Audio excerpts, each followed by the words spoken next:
Lango la pili ni kwa njia ya ndoto. Lango la pili kwa njia ya ndoto. Ndoto ni lango la pili ambalo Mungu huwa anatumia kuongea na sisi wanadamu. Ndoto ni lango ambalo Mungu huwa analitumia mara kwa mara kutuongelesha sisi wanadamu.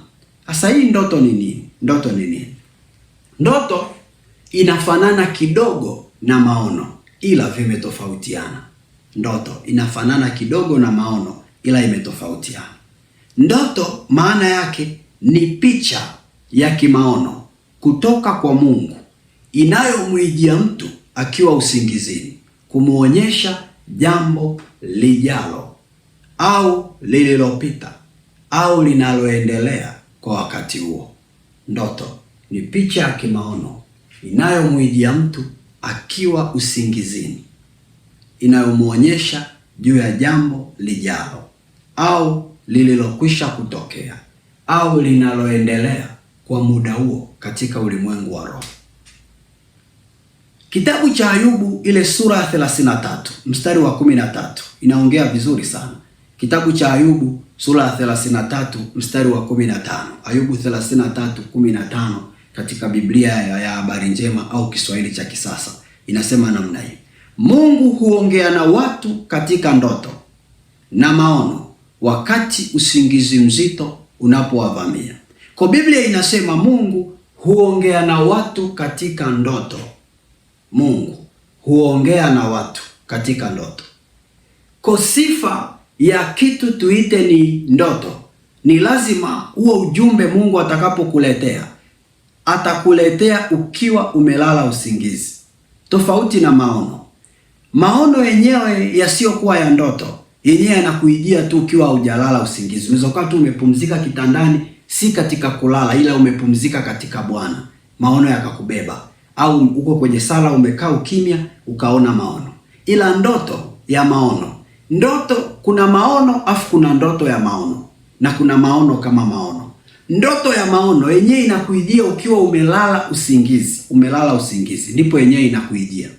Na inakuwa imebeba ujumbe wa Mungu kwa kusudi maalum. Wapendwa, sio kila ndoto ni sauti ya Mungu. Sio kila ndoto ni sauti ya Mungu. Maana unaweza ukasikia ukiota ndoto inakuwa imebeba ujumbe wa Mungu. Unaweza ukadhani kwamba basi kila utakapoota ufikirie ni Mungu amekusemesha. Wakati mwingine unatakiwa utambue kwamba sio kila ndoto ni ujumbe wa Mungu. Kuna ndoto nyingine huwaijia watu ambazo sio sauti ya Mungu, bali inakuwa ni mawazo yao wenyewe kutokana na uchovu wa shughuli za maisha za hapa na pale. Mawazo yanajitengeneza, yanawaletea ndoto. Kwa mfano, ukiangalia kwenye kitabu cha Mhubiri, ile sura ya 5 mstari wa 3.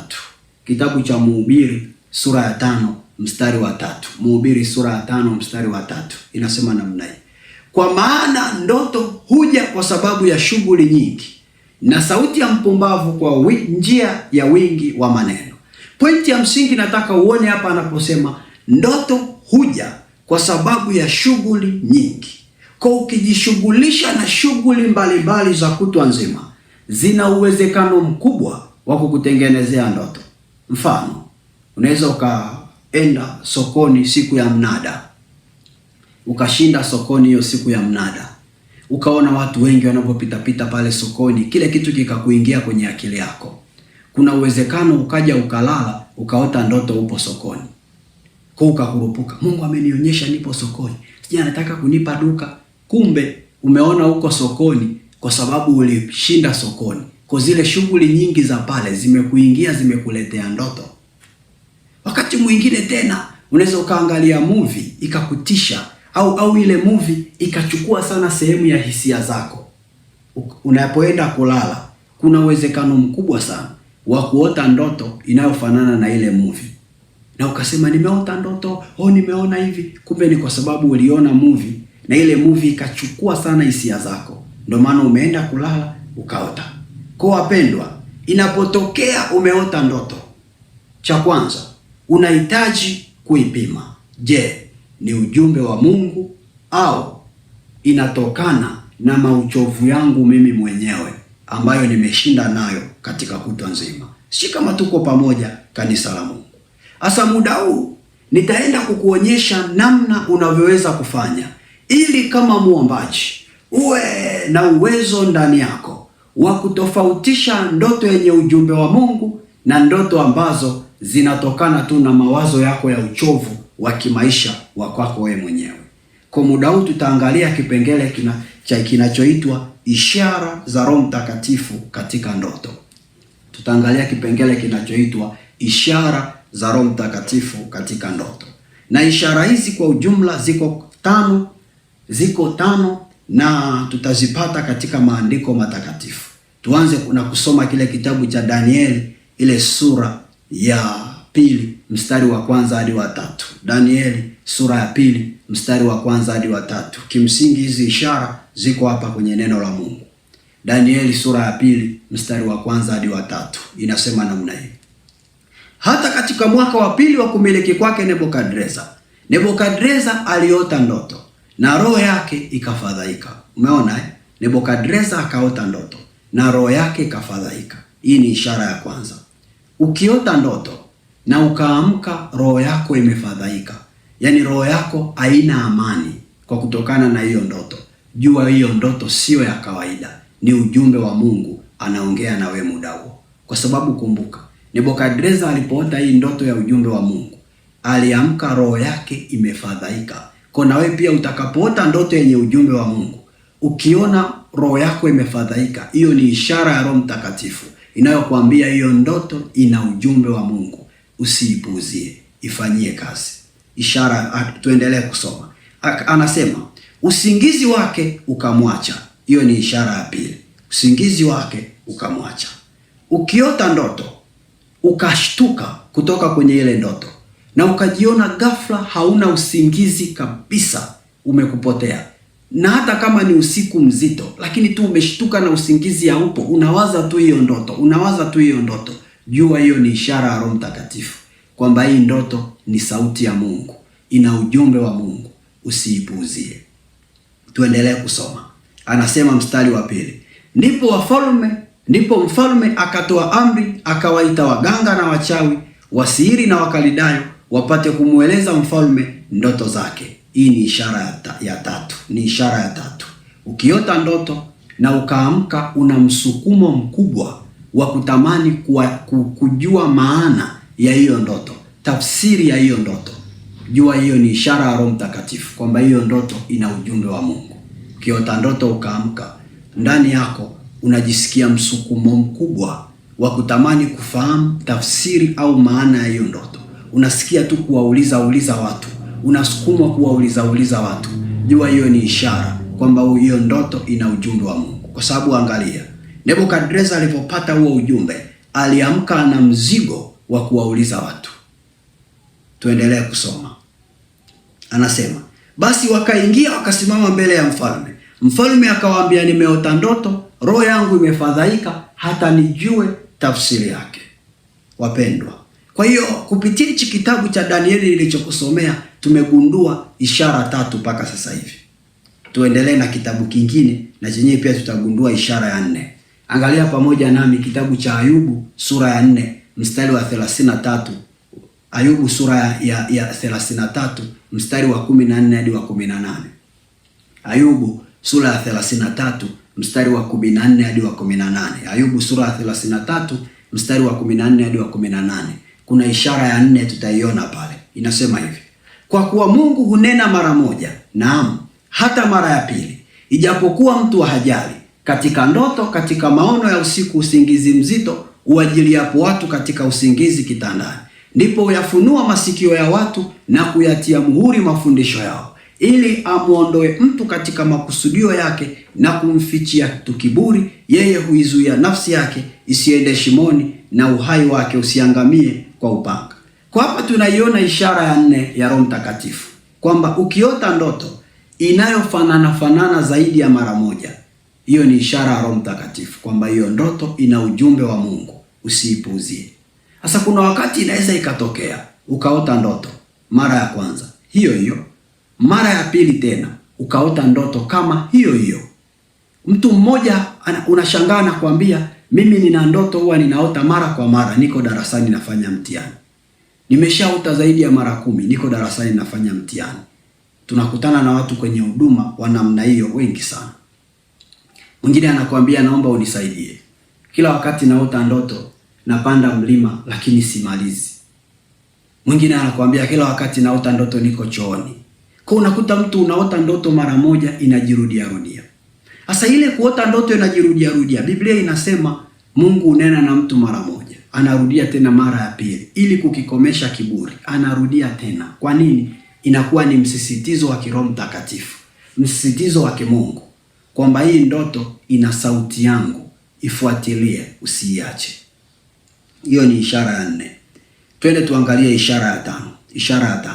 Ishara ya 5 hii tunaiona kwenye kitabu cha Danieli sura ya 2 mstari wa 3 hadi wa 6. Danieli sura ya 2 mstari wa 3 hadi wa 6. Danieli sura ya 2 mstari wa 3 hadi wa 6. Inasema namna hii. Mfalme akawaambia, nimeota ndoto na roho yangu imefadhaika hata nijue tafsiri yake.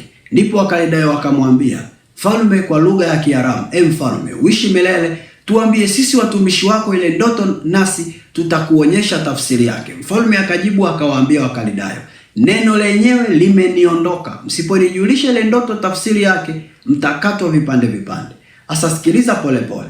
Kabla sijaendelea kusoma huku mbele, pointi yetu iko hapa ambapo mfalme anasema neno lenyewe limeniondoka. Maana yake nini? Maana yake ni kwamba ameota ndoto ila ameamka amesahau hiyo ndoto. Ameota ndoto ila ameamka amesahau hiyo ndoto. Ndio maana anapoulizwa na wale watafsiri anawaambia neno lenyewe limeniondoka. Kwa hiyo wapendwa, hii ni ishara ya 5 kwamba ukiota ndoto na ukaamka hauikumbuki hiyo ndoto, umeisahau, ila tu unahisia inayokusemesha kwamba kuna ndoto niliota, hiyo ni ishara ya Roho Mtakatifu. Ile kuamka umesahau ni ishara ya Roho Mtakatifu kwamba hiyo ndoto ina ujumbe wa Mungu. Fuatilia. Wakati mwingine pia inaweza ikatokea ukaota ndoto unakumbuka vipengele baadhi na vipengele baadhi hauvikumbuki. Yaani kuna maeneo tu baadhi unayakumbuka ila kuna maeneo huyakumbuki.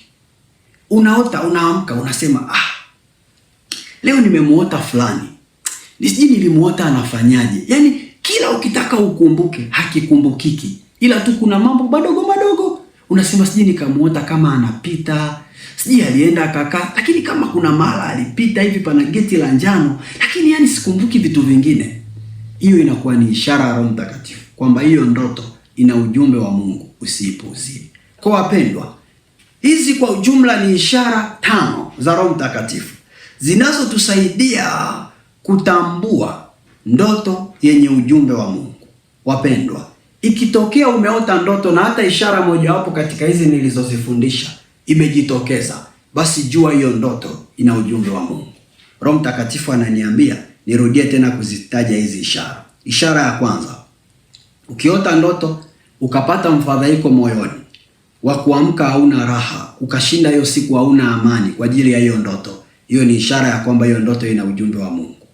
Ishara ya pili, ukaota ndoto usingizi ukakuisha, bara tu ukaamka kwenye ndoto ukajikuta hauna usingizi, umepaniki, unawaza juu ya kile ulichokiota, hiyo ni ishara kwamba ndoto ina ujumbe wa Mungu. Ukiota ndoto ukapata msukumo mkubwa wa kuwaeleza watu hiyo ndoto, hiyo ni ishara kwamba ndoto ina ujumbe wa Mungu.